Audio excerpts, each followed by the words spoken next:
بسم اللہ الرحمن الرحیم۔ حضرت ابو بکر صدیق حضور نبی کریم صلی اللہ علیہ وآلہ وسلم کے یار غار اور وہ خوش نصیب صحابی ہیں جن کے بارے میں رسول اکرم صلی اللہ علیہ وآلہ وسلم نے فرمایا کہ ابو بکر کے مال نے مجھے جتنا نفع دیا ہے اتنا کسی کی دولت سے حاصل نہیں ہوا۔ حضرت سیدنا ابو بکر صدیق رضی اللہ تعالیٰ عنہ کے خوف و رجا کا یہ عالم تھا کہ مطرب بن عبداللہ سے روایت ہے کہ ابو بکر صدیق رضی اللہ تعالیٰ عنہ نے فرمایا، اگر پکارنے والا یہ پکارے کہ جنت میں صرف ایک ہی شخص داخل ہوگا تو مجھے امید ہے کہ وہ شخص میں ہی ہوں گا، اور اگر یہ صدا بلند کرے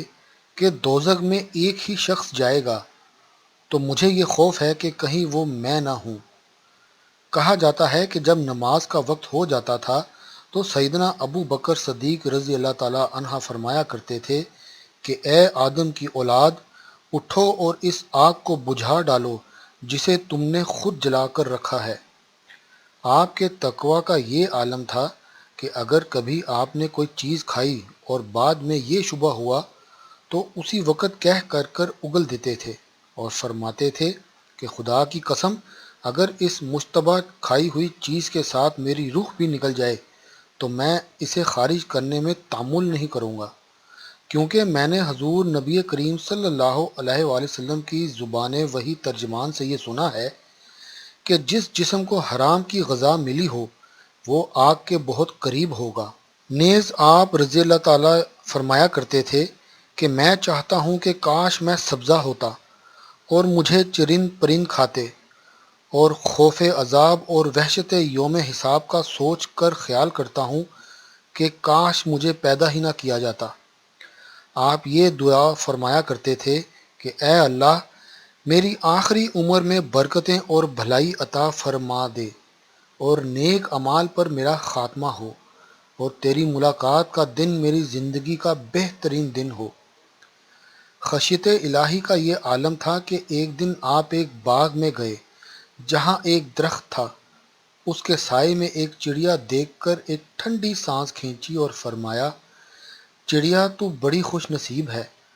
درختوں کے پھل کھاتی ہے، درختوں کے سائے میں رہتی ہے اور حساب و کتاب سے مبرہ ہے۔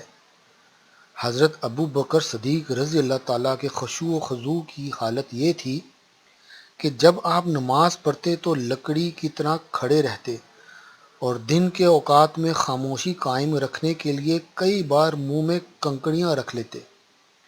ابو بکر واسطی رحمۃ اللہ علیہ کہتے ہیں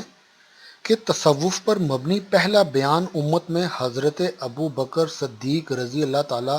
عنہ کی زبان سے ادا ہوا، جس سے صوفیہ نے بڑے لطیف مطالب اخذ کیے اور اکلا الجھ کر رہ گئے۔ وہ بیان یہ ہے کہ جب رسول اللہ صلی اللہ علیہ وآلہ وسلم نے سوال کیا کہ اے ابو بکر، تو نے اپنے اہل و عیال کے لیے کیا چھوڑا ہے؟ حضرت صدیق اکبر رضی اللہ تعالیٰ عنہ نے جواب دیا، اللہ اور اس کا رسول صلی اللہ علیہ وسلم۔ حضرت عائشہ صدیقہ رضی اللہ عنہا فرماتی ہیں کہ جب آپ کا انتقال ہوا تو وراثت میں آپ نے کوئی درہم و دینار نہ چھوڑا، حتیٰ کہ جو مال آپ نے بیت المال سے لیا تھا وہ سب بیت المال میں واپس لوٹا دیا۔